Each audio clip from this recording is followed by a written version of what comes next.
असतोमा षड्गमय तमसोमा ज्योतिर्गमय मृत्युर्मा अमृतं गमय ओम शांति शांति शांति।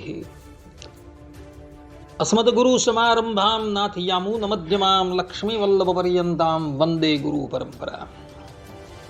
Audio book લેજન્ડમાં આ બધાનું સ્વાગત છે। હું રાકેશ શાસ્ત્રી આજે તમારી સન્મુખ જય સદગુરુ સ્વામીની આરતીમાં અંતિમ કડી આ અવસર કરુણા નિધિ કરુણા બહુ કીધી મુક્તાનંદ કહે મુક્તિ સુગમ કરી સીધી।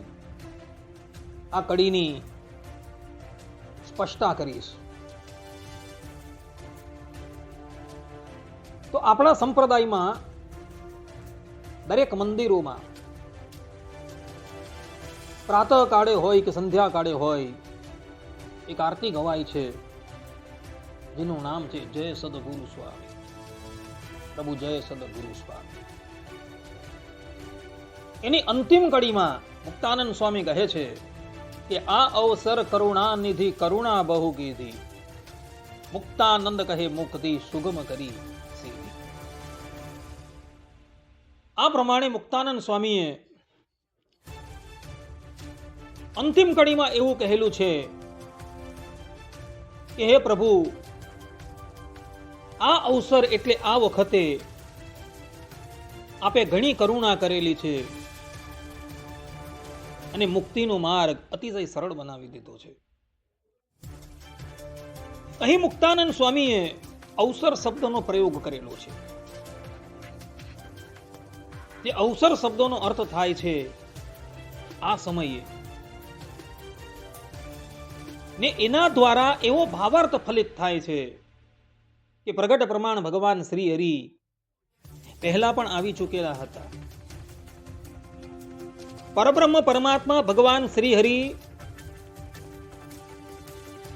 પહેલા પણ અવતાર ધારણ કરી ચૂકેલા હતા, પરંતુ આ વખતે તો એઓએ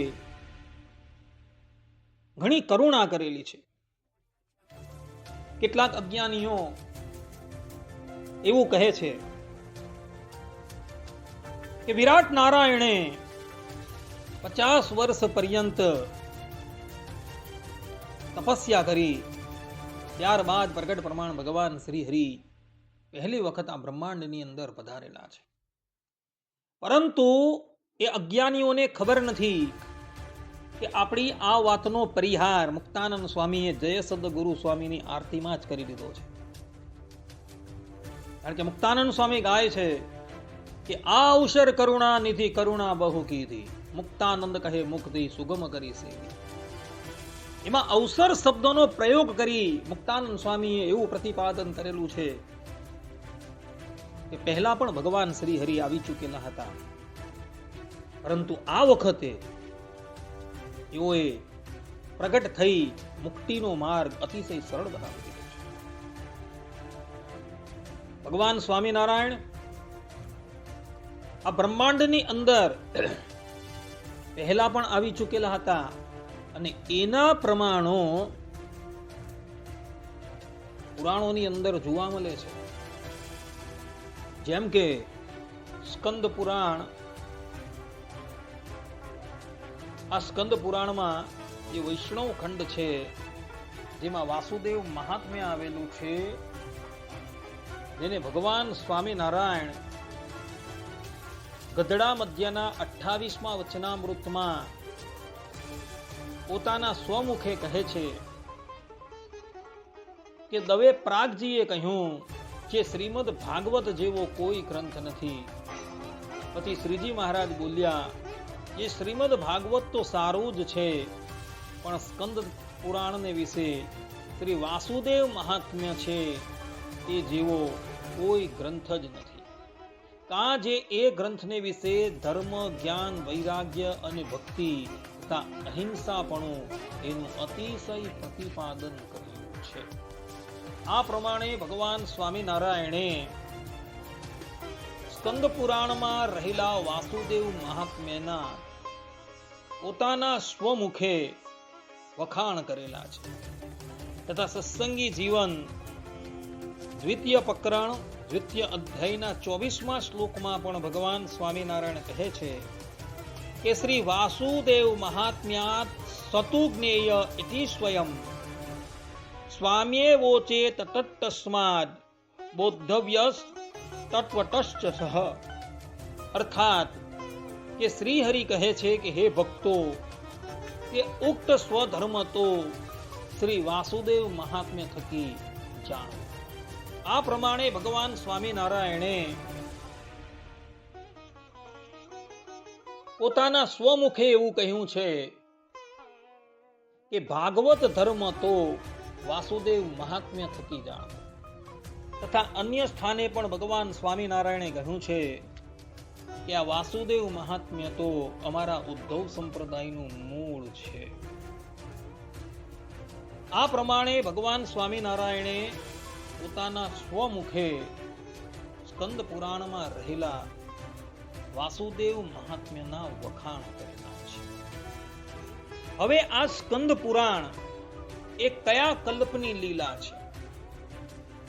જેમ એક મહિનામાં 30 દિવસ આવે છે, તે જ પ્રમાણે બ્રહ્માજીના મહિનામાં પણ 30 કલ્પનો સમય હોય છે. અર્થાત કે એઓના એક મહિનામાં 30 દિવસ હોય છે અને એ 30 દિવસ જુદા જુદા નામથી ઓળખાય છે અને એ 30 કલ્પોની જુદી જુદી લીલા હોય છે અને એ પ્રમાણે પુરાણોની લીલા કહેવાયેલી હોય છે. જે પ્રમાણે વિષ્ણુ પુરાણ છે, એ વિષ્ણુ પુરાણ એ વારાહ કલ્પનું વૃત્તાંત છે. શ્રીમદ ભાગવત એ સારસ્વત કલ્પનું વૃત્તાંત છે. અગ્નિ પુરાણ એ ઈશાન કલ્પનું વૃત્તાંત છે. ભવિષ્ય પુરાણ એ અઘોર કલ્પનું વૃત્તાંત છે. એવું મત્સ્ય પુરાણના 53મા અધ્યાયમાં સાક્ષાત ભગવાન મત્સ્ય વૈવસ્વત મનુને કહે છે. તે જ પ્રમાણે આ સ્કંદ પુરાણ એ તત્પુરુષ કલ્પનું વૃત્તાંત છે અને આ તત્પુરુષ કલ્પ એ 13મો કલ્પ છે. જેમ અત્યારે શ્વેત વરાહ કલ્પ ચાલી રહ્યો છે. બ્રહ્માજીના એક મહિનાના જે 30 કલ્પો આવે એ 30 કલ્પો પૂર્ણ થઈ ગયા બાદ એમનો જે મહિનો શરૂ થયો એમાં પહેલો મહિનો અને પહેલા મહિનાનો પહેલો દિવસ શ્વેત વરાહ કલ્પના નામથી ઓળખાય છે. એ જ પ્રમાણે ગયા મહિનામાં જે 30 દિવસ હતા એ 30 દિવસમાં જે 13મો દિવસ હતો એ તત્પુરુષ કલ્પ કહેવાતો હતો. અને તત્પુરુષ કલ્પનો વૃત્તાંત એ ભગવાન શંકરના પુત્ર કાર્તિક સ્વામીએ એ સ્કંદ પુરાણની અંદર કહેલું છે. અને એ સ્કંદ પુરાણના વૈષ્ણવ ખંડમાં જે વાસુદેવ મહાત્મ્ય આવે છે, એ વાસુદેવ મહાત્મ્યના 18મા અધ્યાયના 42, 43 અને 44મા શ્લોકમાં સાક્ષાત અક્ષરધામના અધિપતિ શ્રી કૃષ્ણ ભગવાન દેવર્ષિ નારદને કહે છે કે મયા કૃષ્ણેન નિહતાઃ સ અર્જુનેન રણેષુ યે પ્રવૃત્તયિષ્યન્ત્યસુરાસ્તે ત્વદ્ધર્મં યદાક્ષિતો ધર્મદેવા તદા ભક્તાદ અહં નારાયણો મુનિ જનિષ્યે કૌશલે દેશે ભૂમો હિ સામગો દ્વિજઃ મુનિ શાપાન નૃતાન પ્રાપ્તાન ઋષિંસ્તાંત તથોદ્ધવમ તતો વીતાસુરેભ્યો સદ્ધર્મમ સ્થાપયાન નજ.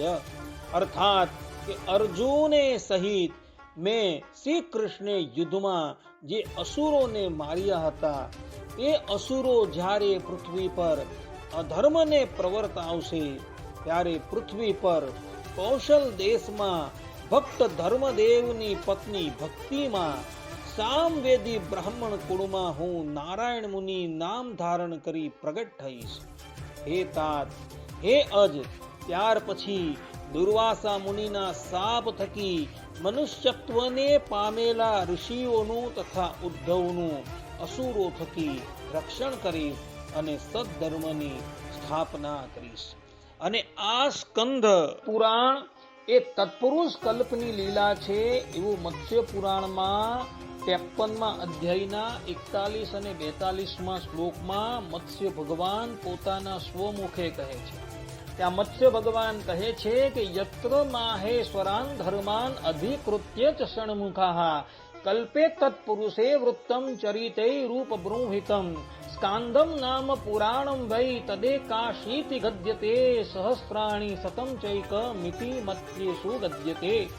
અર્થાત કે જે ગ્રંથ ષણમુખે એટલે કે સ્કંદે તત્પુરુષ કલ્પના વૃત્તાંતને લક્ષ્ય કરીને અનેક ચરિત્રોથી પ્રવૃદ્ધ માહેશ્વર ધર્મનું પ્રતિપાદન કરેલ છે તેની સ્કંદ પુરાણ સંજ્ઞા છે. અર્થાત કે તે સ્કંદ પુરાણના નામથી ઓળખાય છે. તેની પદ્ય સંખ્યા 81,100 મર્ત્યલોકમાં પ્રસિદ્ધ છે. આ પ્રમાણે મત્સ્ય ભગવાને પોતાના સ્વમુખે એવું કહેલું છે કે સ્કંદ પુરાણમાં જે પણ કંઈક લીલા આવે છે એ લીલા તત્પુરુષ કલ્પની છે. અને એ તત્પુરુષ કલ્પ ગયા મહિનામાં 13મો કલ્પ હતો. અર્થાત કે બ્રહ્માજીના એક મહિનામાં જે 30 કલ્પો આવે છે એ 30 કલ્પમાં 13મો કલ્પ હતો. અને તે વખતે પણ પ્રગટ પ્રમાણ ભગવાન શ્રી હરિનો અવતાર થઈ ગયેલો હતો. અને આ શ્વેત વારાહ કલ્પમાં પણ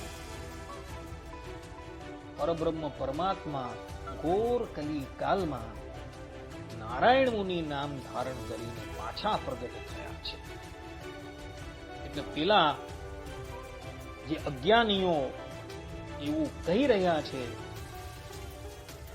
કે વિરાટ પુરુષે એક પગે ઊભા રહીને એક પરાર્ધ પર્યંત ભગવાન શ્રી હરિની સ્તુતિ કરી ત્યારે આ ચરણારવિંદર આ બ્રહ્માંડની અંદર પધારેલા છે તે લોકોએ આ મત્સ્ય પુરાણ 53મો અધ્યાય 41 અને 42મો શ્લોક જોવા યોગ્ય છે. કારણ કે ત્યાં મત્સ્ય ભગવાન જે છે એ પોતાના સ્વમુખે કહે છે કે ભગવાન શંકરના પુત્ર સ્કંદે તત્પુરુષ કલ્પના વૃત્તાંતને લક્ષ્ય કરીને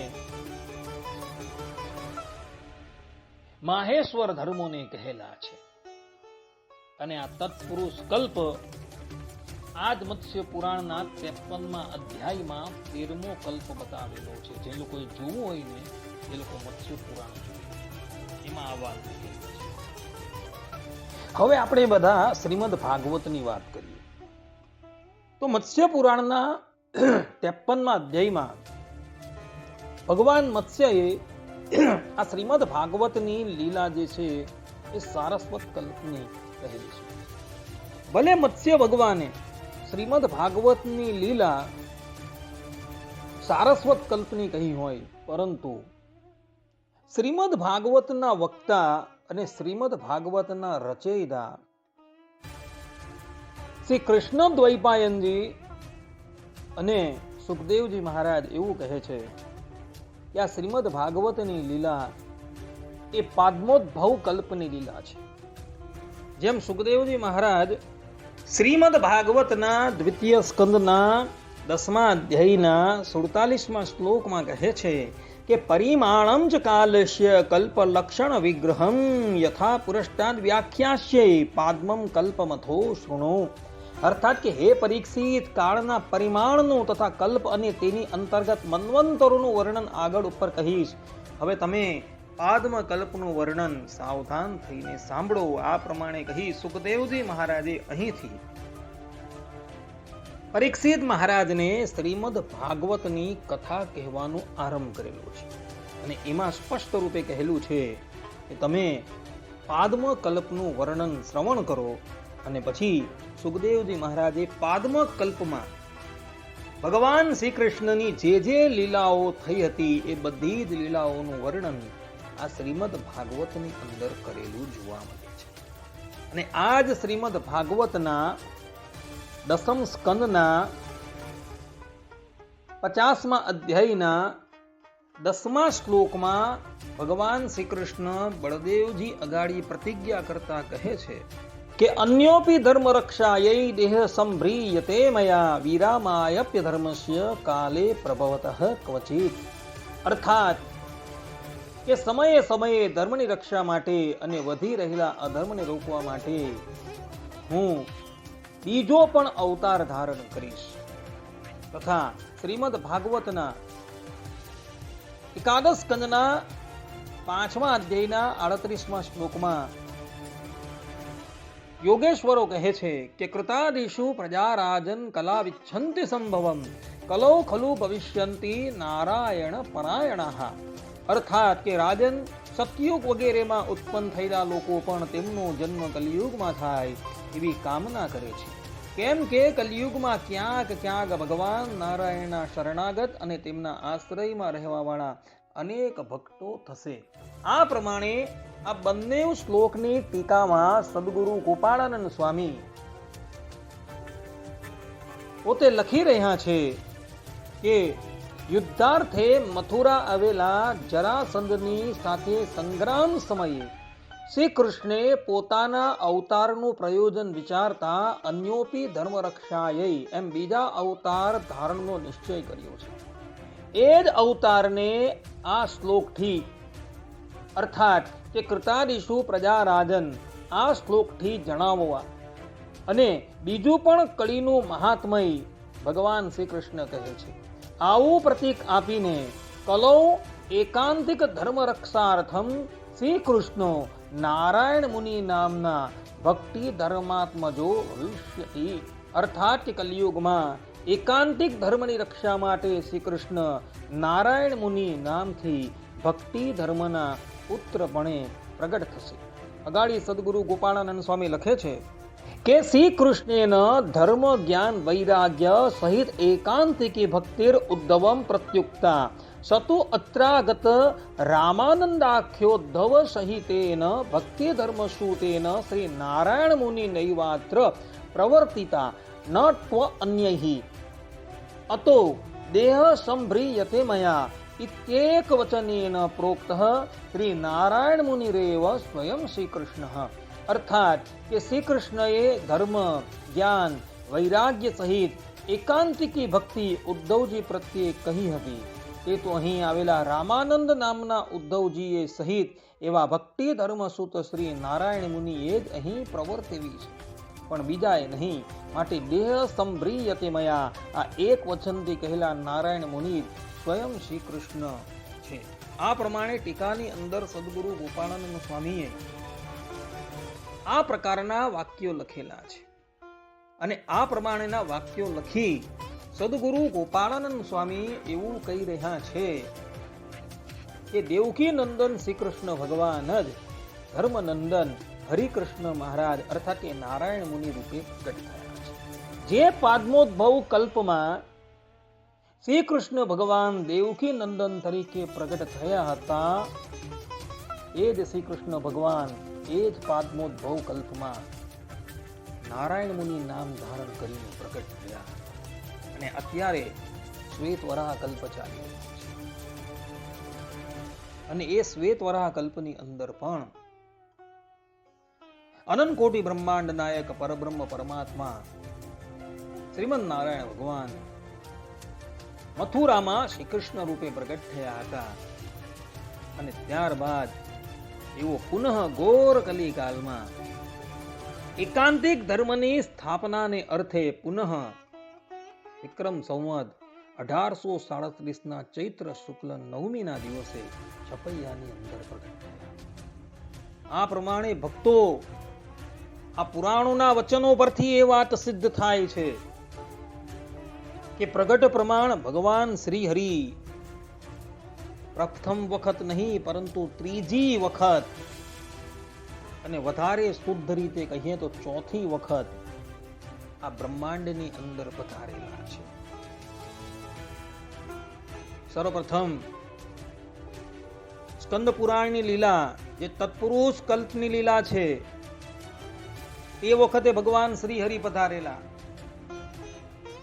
ત્યારબાદ ભગવાન શ્રી હરિ પાદ્મોદ્ભવ કલ્પની લીલા વખતે પણ પધારેલા છે. અને ત્રીજી વખત આ શ્વેત વરાહ કલ્પ ચાલે છે. એ શ્વેત વરાહ કલ્પની અંદર પુનઃ એ જ શ્રી કૃષ્ણ ભગવાન નારાયણ મુનિ નામ ધારણ કર્યું. આ પ્રમાણે ભક્તો જે પેલા અજ્ઞાની અભણો એવું કહે છે ને, અર્થાત કે પોતાની કપોળ કલ્પિત વાતોના પ્રમાણ લાવીને એવું કહે છે ને, તે પ્રગટ પ્રમાણ ભગવાન શ્રી હરિ તો પહેલી વખત આ બ્રહ્માંડની અંદર આવ્યા. એ લોકોની બધી વાત 0/100 થઈ જાય. એ લોકોની બધી વાત ખોટી સિદ્ધ થઈ જાય છે. માટે ભક્તો તમે બધા મનથી એવો નિશ્ચય રાખજો કે દેવકી નંદન શ્રી કૃષ્ણ ભગવાન જ્યારે જ્યારે આ ધરાતલની ઉપર પ્રગટ થયા છે, જે કલ્પમાં શ્રી કૃષ્ણ ભગવાન પ્રગટ થયા છે એ જ કલ્પની અંદર ભગવાન શ્રી હરિ પણ, અર્થાત કે એ જ શ્રી કૃષ્ણ ભગવાન શ્રી હરિ રૂપે પ્રગટ થયા. આ પ્રમાણે સમજશો તો જ તમારી સમજણ શાસ્ત્રીય કહેવાશે, અન્યથા તમારી સમજણ બંડિયામુખી કહેવાશે. આ તો વાત થઈ સદગુરુ ગોપાળાનંદ સ્વામીની ટીકાની. આચાર્ય શ્રેષ્ઠ ભગવત પ્રસાદજી મહારાજે પણ શ્રીમદ ભાગવત પર ભક્તરંજની નામની ટીકા લખેલી છે. એમાં દસમ સ્કંદની ટીકાના મંગલાચરણમાં ભગવત પ્રસાદજી મહારાજ કહે છે, અન્યમ સતામ વન હેતવ એવ દેહમ દાસ્યે પ્રતિશ્રુતમિતિહ બલાગ્રતો યત સત્યમ વિધાતુમુદબુદ્ધયયાશ કૃષ્ણો ધર્મસ્ય સદ્મ નિપુનસ્તમુમં નમામિ યહ પૂર્વરૂપમદધાનૃપભાવયુક્તમ અન્યત્તુ સાધુ જનભાવયુતમ ષડીશઃ તમ ચદ્વિરૂપ ધર્મેક ગુણ સ્વભાવમ કૃષ્ણમ પિતામહમહં શરણં ગતોસ્મિ. અર્થાત કે અન્યોપી ધર્મ રક્ષાય દેહ સંભ્રિયતે મયા, એમ સંતોના રક્ષણ માટે બીજો દેહ ધારણ કરીશ એવી બળદેવજી આગળ જે પ્રતિજ્ઞા કરેલી હતી તેને સત્ય કરવા તે જ શ્રી કૃષ્ણ ફરીથી ધર્મદેવના ઘરમાં દયાએ કરીને પ્રગટ થયા છે. તેને હું નમસ્કાર કરું છું.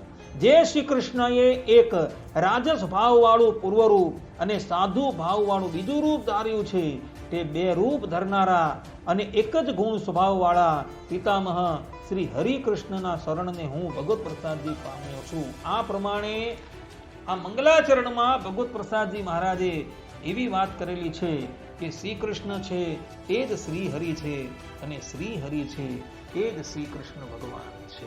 આ પ્રમાણે એઓએ લખીને એવું સ્પષ્ટપણે પ્રતિપાદન કરેલું છે કે ધર્મનંદન હરિકૃષ્ણ મહારાજ અને દેવકી નંદન શ્રી કૃષ્ણમાં કોઈ જાતનો ભેદ નથી.